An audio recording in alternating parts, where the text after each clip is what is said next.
인생은 참 묘한 방식으로 사람을 가르칩니다. 우리는 뭔가를 제대로 이루고 싶을수록 모든 것을 더 세밀하게 붙잡으려 합니다. 결과도 통제하고 싶고, 타이밍도 통제하고 싶고, 사람들의 반응도 내 뜻대로 흘러가길 바랍니다. 조금만 더 노력하면 될 거라고, 조금만 더 밀어붙이면 결국 원하는 자리에 닿을 거라고 믿으면서 자꾸 삶을 움켜줍니다. 그런데 이상하지 않나요? 그렇게 애쓸수록 마음은 더 조급해지고, 몸은 더 지치고, 삶은 오히려 더 무겁게 느껴집니다. 하지만 진실은 다른 곳에 있을지도 모릅니다. 억지로 붙잡는 것을 멈추고, 지나친 집착을 내려놓고 흐름을 신뢰하기 시작할 때 삶은 생각보다 훨씬 자연스럽게 움직이기 시작합니다. 이건 포기하라는 말이 아닙니다. 아무것도 하지 말라는 뜻도 아닙니다. 진짜 힘이 어디에 있는지 다시 보라는 뜻입니다.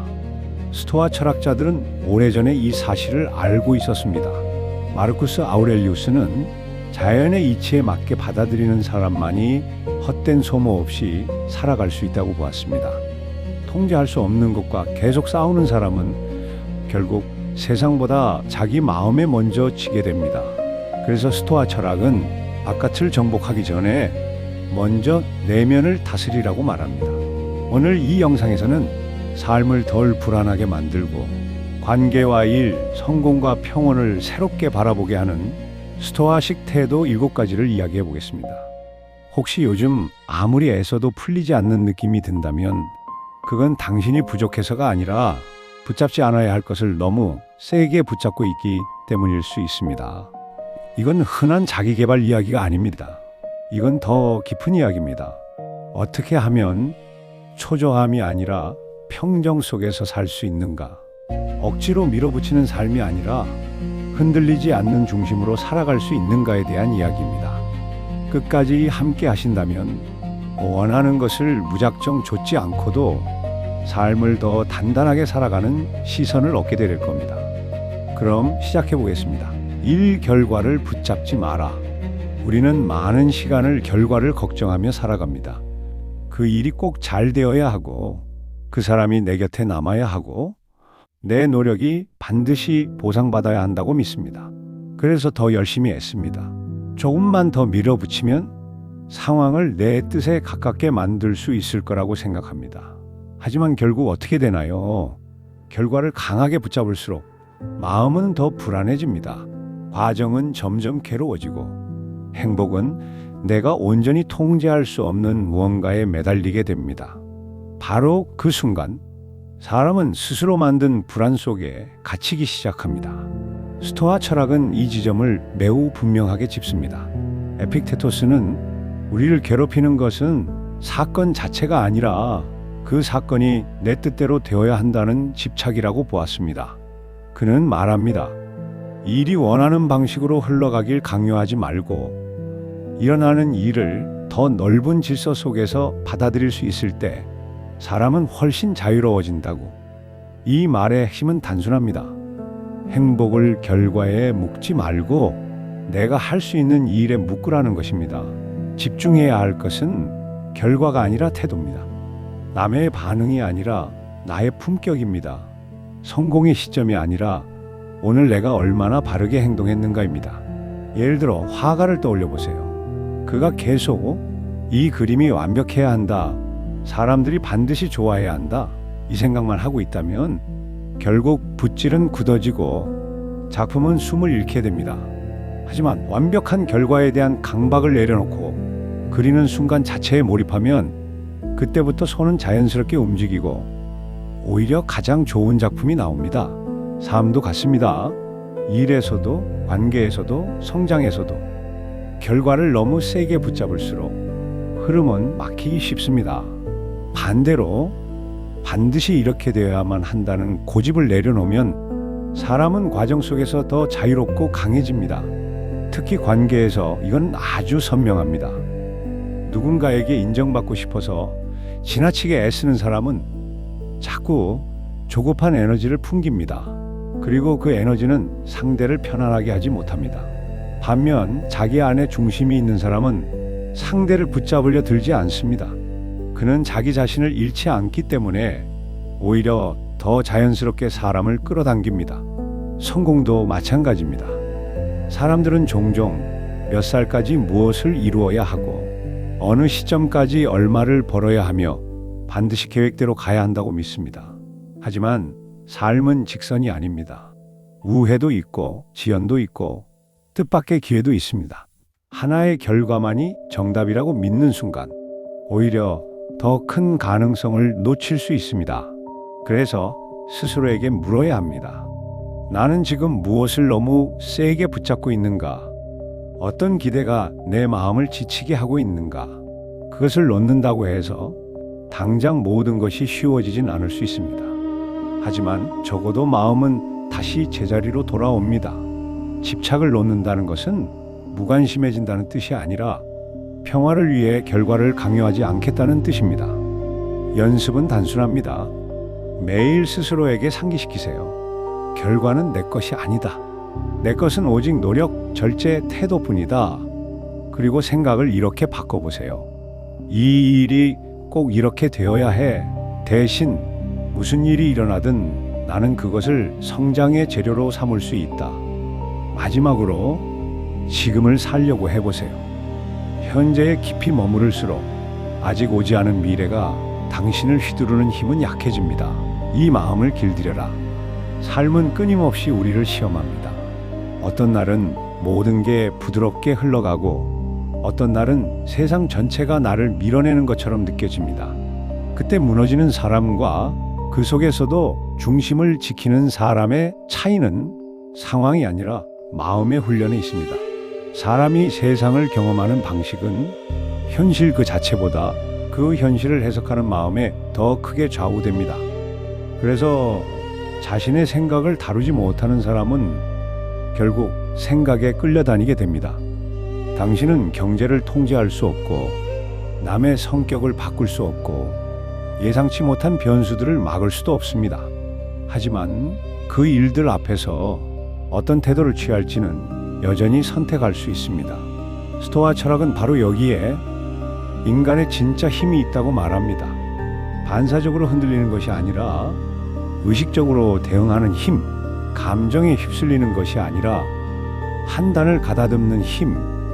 윌리엄 제임스는 인간이 선택할 수 있는 생각의 힘을 말했습니다. 스토아 철학도 정확히 같은 방향을 가리킵니다. 머릿속에 떠오른 모든 생각이 진실은 아닙니다.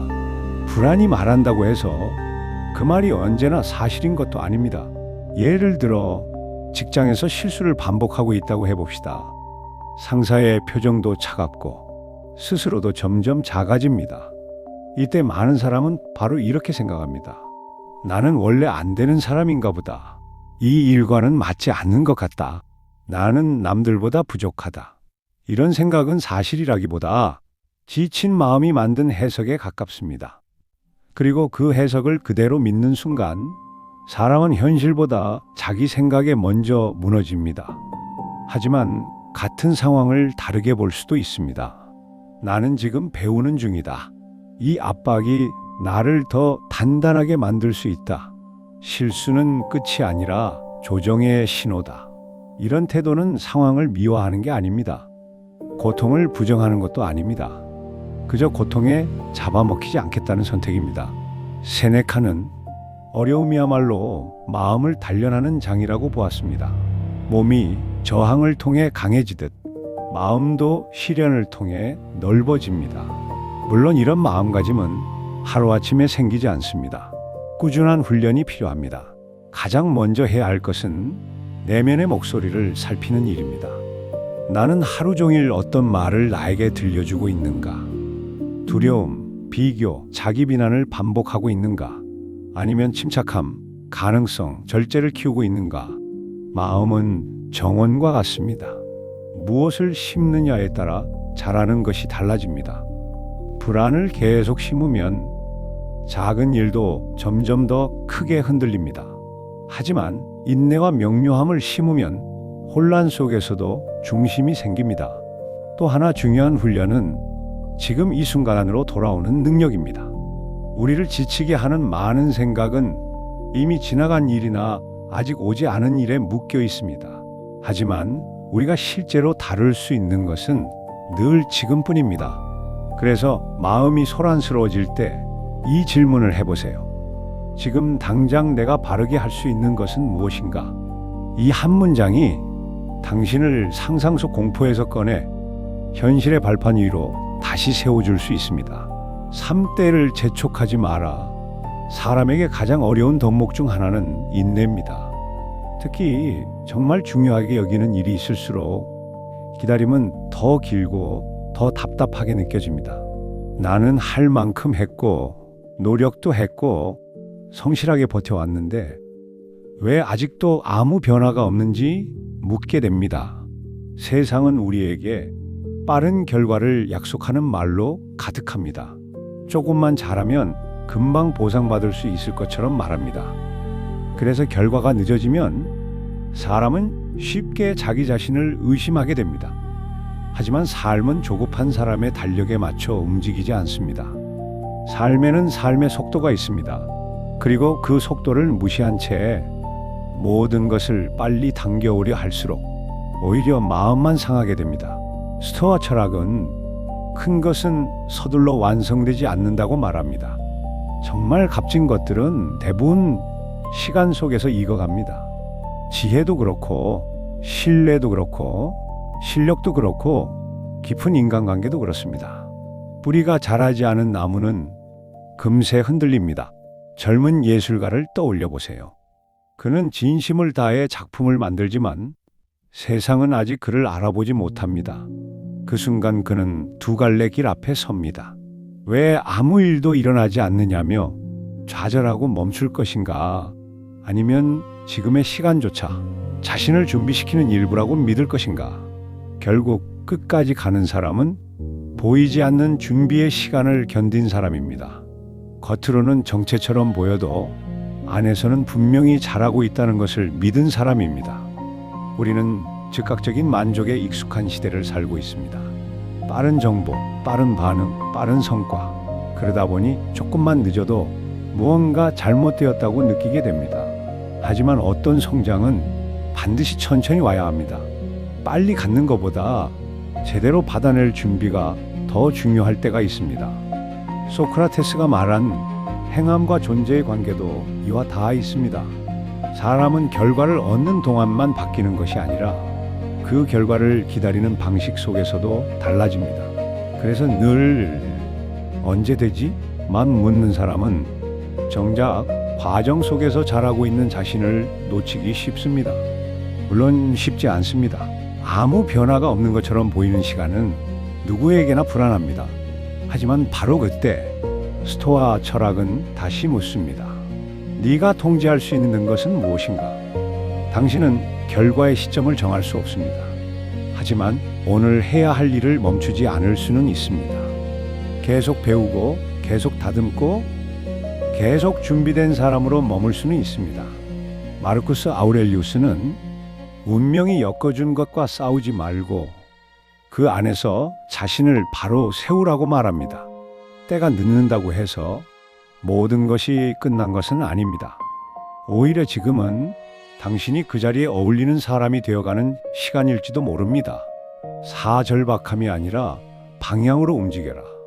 사람은 무엇인가를 너무 간절히 붙잡을수록 오히려 더 서툴러질 때가 있습니다. 일도 그렇고 관계도 그렇고 성공도 그렇습니다. 마음이 절박해지면 행동은 급해지고 판단은 흐려지고 에너지는 무거워집니다. 그 순간부터 사람은 자기 중심에서 움직이는 것이 아니라 두려움에서 움직이게 됩니다. 하지만 목적이 분명한 사람은 다릅니다. 그는 급히 매달리지 않습니다. 서둘러 끌어오려 하지 않습니다. 오히려 무엇을 위해 가는지 알고 있기 때문에 필요한 만큼만 움직이고 불필요한 불안에 휩쓸리지 않습니다. 스토아 철학은 먼저 어떤 사람이 될 것인지 분명히 하고 그다음 그에 맞는 행동을 하라고 말합니다. 이 순서가 중요합니다.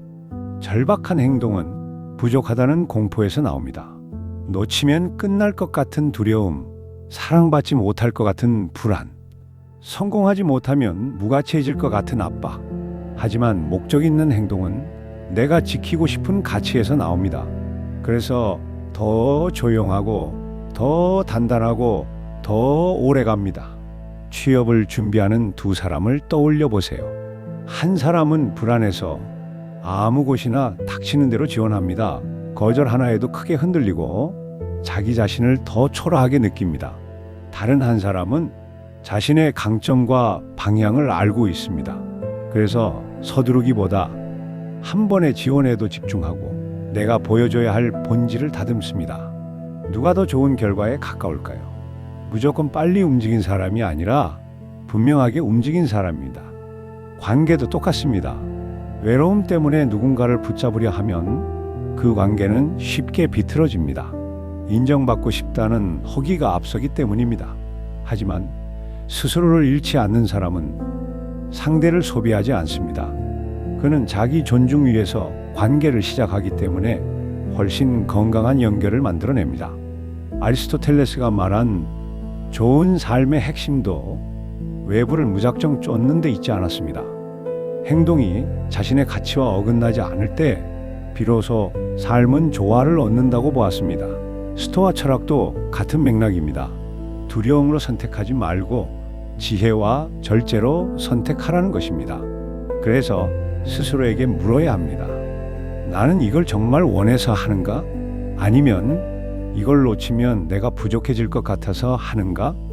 이 질문은 절박함을 목적의식으로 바꾸는 시작점이 됩니다. 그리고 때로는 속도를 늦춰야 합니다. 절박함은 무조건 빨리 결론을 원합니다. 하지만 목적이 있는 사람은 잠시 멈추고 판단할 줄 압니다. 세네카는 사람이 현실보다 상상 속 두려움에 더 많이 시달린다고 했습니다.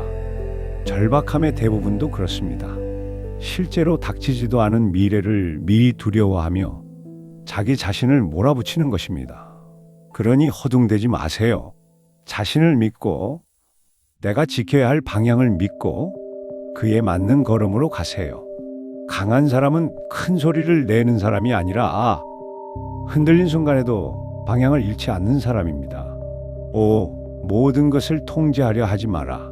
사람이 가장 쉽게 지치는 이유 중 하나는 자기 힘 밖에 있는 것까지 전부 붙잡으려 하기 때문입니다. 우리는 자꾸 사람을 바꾸고 싶어 하고 미래를 미리 확정하고 싶어 하고 예상치 못한 변수까지 모두 막아내고 싶어 합니다. 그래서 계획하고 계산하고 걱정하고 다시 걱정합니다. 그런데도 삶은 언제나 우리 예상보다 더 복잡하게 움직입니다. 그 순간 사람은 통제하려고 할수록 더 무력해지는 역설을 경험합니다. 스토아 철학은 진정한 자유가 모든 것을 지배하는 데서 오는 것이 아니라 내 것이 아닌 것에 휘둘리지 않는 데서 온다고 봅니다. 타인의 생각은 내 것이 아닙니다. 이미 지나간 과거도 내 것이 아닙니다. 모든 경우의 수를 미리 장악한 미래 역시 내 것이 아닙니다. 근데 사람은 자꾸 이 세 가지의 마음을 다 빼앗기고 맙니다. 관계를 떠올려 보세요. 누군가가 내 기대대로 행동해 주길 바랐지만 끝내 그렇게 되지 않았던 경험이 있을 겁니다. 더 이해해 주길 바라고 더 따뜻해지길 바라고 조금은 달라지길 기대하지만 사람은 결국 자기 의지로만 바뀝니다. 우리는 말할 수 있고 경계를 세울 수 있고 내 삶에 누구를 둘지 선택할 수는 있습니다. 하지만 타인을 내 뜻대로 고칠 수는 없습니다. 이 사실을 받아들이는 순간 억울함이 사라지는 것은 아닐 수 있습니다. 하지만 적어도 소모되는 마음은 줄어듭니다. 그리고 그 자리에 더 현실적인 지혜가 들어오기 시작합니다. 성공에 대해서도 비슷합니다. 노력은 반드시 필요합니다. 하지만 노력과 통제는 다릅니다. 최선을 다하는 것과 모든 결과를 움켜쥐려는 것은 같은 일이 아닙니다. 예를 들어 중요한 면접을 앞두고 있다고 해봅시다. 준비도 했고 연습도 했고 필요한 공부도 마쳤습니다. 그런데 면접장에 가기 직전 머릿속이 온통 이런 생각으로 가득 찹니다. 떨어지면 어떡하지? 말을 버벅이면 끝나는 거 아닐까? 이 질문 못하면 망하는 거 아니야? 이런 통제 욕구는 당신을 더 강하게 만들지 않습니다. 오히려 긴장하게 만들고 지금 쓸 수 있는 실력조차 흐리게 만듭니다. 반대로 내가 할 만큼 했다는 사실을 믿고 결과에 대한 집착을 조금 내려놓으면 사람은 훨씬 편안하고 명확한 상태로도 들어갑니다. 스토아 철학은 통제 가능한 것과 불가능한 것을 구분하는 능력이 평정의 시작이라고 봅니다. 그 구분이 서지 않으면 사람은 늘 괜한 곳에 힘을 쓰게 됩니다. 삶은 언제나 계획대로 가지 않습니다. 하지만 계획과 다르다고 해서 꼭 잘못된 방향인 것은 아닙니다. 때로는 우리가 원하지 않았던 우회가 오히려 더 좋은 목적지로 이끌기도 합니다. 그러니 모든 것을 쥐고 있으려 하지 마세요. 당신이 정말 붙잡아야 할 것은 바깥 상황이 아니라 그 상황을 맞이하는 내면의 자세입니다. 육결피보다 풍요를 익혀라. 어떤 사람들은 같은 환경 속에서도 더 많은 기회와 더 많은 평온을 끌어당기는 것처럼 보입니다. 그 차이는 종종 조건보다 태도에서 시작됩니다. 늘 부족한 것에만 시선을 두는 사람은 무엇을 가져도 마음이 채워지지 않습니다. 돈이 부족하고 시간이 부족하고 사랑이 부족하고 기회가 부족하다고 느낍니다. 그러면 삶은 점점 부족함을 증명하는 장면들만 눈에 띄게 만듭니다. 남의 성취는 크게 보이고 내가 가진 것은 사소해 보이고 가능성보다는 한계가 먼저 들어옵니다. 스토아 철학은 풍요를 소유의 양으로 보지 않았습니다. 오히려 욕망의 소음이 줄어든 상태를 더 깊은 풍요로 보았습니다. 에픽테토스는 부유함이 많은 것을 쌓는 데 있는 것이 아니라 끝없이 더 원하지 않는 데 있다고 말합니다. 이 말은 현실을 포기하라는 뜻이 아닙니다. 삶의 기준을 바깥 비교에 맡기지 말라는 뜻입니다. 같은 공간에 두 사람이 들어갑니다. 한 사람은 늘 자신에게 없는 것에 시선을 빼앗깁니다. 저 사람은 더 잘났고 저 사람은 더 인정받고 나는 아직 멀었다고 생각합니다. 그 마음은 점점 움츠러들고 스스로 기회를 밀어냅니다. 다른 한 사람은 다릅니다. 그는 완벽하다고 믿지는 않지만 지금 가진 것들 위해서도 충분히 움직일 수 있다고 생각합니다. 배울 것도 있고 쌓아온 것도 있고 앞으로 만날 가능성도 있다는 사실을 알고 있습니다. 이 작은 차이가 말투를 바꾸고 시선을 바꾸고 행동을 바꿉니다.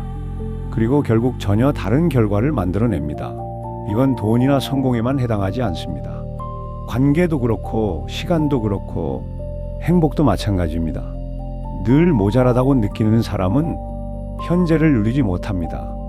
반대로 이미 있는 것을 볼 줄 아는 사람은 그 위에 새로운 것을 더 담아낼 여유가 생깁니다. 윌리엄 제임스가 말했듯 인간은 태도를 바꿈으로써 삶을 바꿀 수 있습니다. 내면의 초점이 바뀌면 같은 현실도 전혀 다르게 보이기 시작합니다. 감사는 여기서 중요한 훈련입니다. 감사는 현실을 미화하는 기술이 아닙니다. 내 삶 안에 이미 존재하는 기반을 확인하는 행위입니다. 기반이 보이는 사람은 덜 흔들리고 덜 비교하고 덜 초조해집니다. 예를 들어 한 음악가는 늘 기회가 부족하다고 생각합니다. 업계는 너무 치열하고 자신에게는 자리가 없다고 느낍니다. 그래서 점점 움츠러들고 안전한 선택만 하게 됩니다. 하지만 다른 음악가는 거절 속에서도 방향을 잃습니다. 한 번의 실패를 자기 전체의 부정으로 받아들이지 않습니다. 그래서 더 배우고 더 연결하고 더 많은 가능성 앞에 자신을 열어둡니다. 차이는 재능보다 먼저 내면의 태도에 있습니다. 풍요는 외부에서 완성되기보다 먼저 시선에서 시작됩니다. 그러니 오늘부터 없는 것보다 있는 것을 먼저 보세요. 이미 쌓아온 것, 이미 견뎌낸 것, 이미 내 안에 생긴 힘을 보세요. 그 시선이 생기면 삶은 서서히 다른 결을 띠기 시작합니다. 칠 바르게 행동하고 그 다음은 놔라. 우리는 목표를 향해 갈 때 더 많이 애쓰고 더 많이 몰아붙이고 끝까지 긴장을 놓지 않는 것이 정답이라고 배워왔습니다. 하지만 삶에는 그 방식이 통하지 않는 순간들이 분명히 있습니다. 아무리 밀어붙여도 일은 더 꼬이는 것 같고 조급하게 손댈수록 오히려 멀어지는 것 같은 경험 말입니다. 스토아 철학은 행동 자체를 부정하지 않습니다. 오히려 누구보다 성실한 실천을 강조합니다. 다만 한 가지 차이를 둡니다. 행동은 하되 결과까지 억지로 끌어오려 하지 말라는 것입니다. 세네카는 힘으로 밀어붙이는 것보다 노력과 인내가 더 멀리 간다고 보았습니다. 이 말은 아주 현실적입니다. 모든 성장은 행동과 기다림이 함께 갈 때 비로소 완성되기 때문입니다. 생각해 보세요. 잠을 자려고 너무 애쓰면 오히려 더 잠이 달아납니다. 반대로 몸을 풀고 잠이 올 것을 믿을 때 비로소 자연스럽게 잠이 찾아옵니다. 삶의 많은 일도 비슷합니다. 관계도, 성공도, 자기 성장도 필요한 행동은 분명 해야 합니다. 하지만 그 이후에는 흐름을 허용하는 지점이 필요합니다. 씨앗을 심는 농부를 떠올려 보세요. 그는 땅을 고르고 씨를 심고 물을 주고 정성껏 돌봅니다. 하지만 그 다음엔 기다립니다. 매일 씨앗을 파헤쳐 왜 아직 싹이 안 났는지 확인하지 않습니다. 그랬다간 오히려 망칠 뿐이니까요. 삶도 꼭 그렇습니다. 해야 할 몫은 분명히 해야 합니다. 준비해야 할 것은 준비하고, 배워야 할 것은 배우고, 고쳐야 할 것은 고치고, 도전해야 할 것은 도전해야 합니다. 하지만 그 다음까지 전부 통제하려 들면 마음은 점점 거칠어집니다. 불안이 지혜를 밀어내고 초조함이 감각을 흐리게 만듭니다. 관계에서 너무 다가가는 사람은 상대를 숨막히게 만들 수 있습니다. 일에서 모든 타이밍을 조급하게 당기려는 사람은 오히려 더 중요한 흐름을 놓칠 수 있습니다. 자기 성장에서도 매 순간 결과를 확인하려는 사람은 정작 성장이 일어나는 조용한 시간을 견디지 못합니다. 마르쿠스 아우렐리우스는 해야 할 일을 하고 그 다음 일어나는 것은 받아들이라고 말했습니다. 이것이 정렬된 행동의 핵심입니다. 내가 할 부분은 성실하게 하고 내 몫이 아닌 부분은 내려놓는 것. 실천 방법은 생각보다 명확합니다. 먼저 목표를 분명히 하세요. 그리고 그 목표에 맞는 행동을 하세요. 훈련하고 준비하고 배우고 싸우세요. 그 다음 결과가 언제 어떻게 나타나야 한다는 강박을 조금 내려놓으세요. 당신은 흐름 전체를 지배할 수 없습니다. 하지만 그 흐름 속에서 어떤 사람으로 서 있을지는 선택할 수 있습니다. 그리고 마지막으로 자기 자신을 믿어야 합니다. 설령 기대와 다른 결과가 오더라도 나는 무너지기만 하는 사람이 아니라 적응하고 배우고 다시 일어설 수 있는 사람이라는 믿음. 바로 그 믿음이 사람을 조급함에서 해방시킵니다. 결국 삶은 모든 것을 내 뜻대로 맞추는 기술이 아닙니다. 삶은 내면을 다스리는 기술에 더 가깝습니다. 쫓는 태도에서 벗어나 정렬된 태도로 살아가기 시작하면 이상하게도 많은 것이 제자리로 돌아오기 시작합니다. 억지로 밀어붙일 때는 보이지 않던 길도 마음이 조용해질 때 보이기 시작합니다. 스토아 철학이 오래전부터 말해온 진실은 단순합니다. 진짜 힘은 바깥을 통제하는 데 있지 않고 내면을 바로 세우는 데 있다는 것. 그러니 깊게 숨을 쉬세요. 해야 할 일을 하세요. 그리고 그 다음은 삶에도 맡겨보세요. 당신이 붙잡을 것은 세상의 모든 결과가 아니라 흔들림 속에서도 무너지지 않는 자기 자신입니다.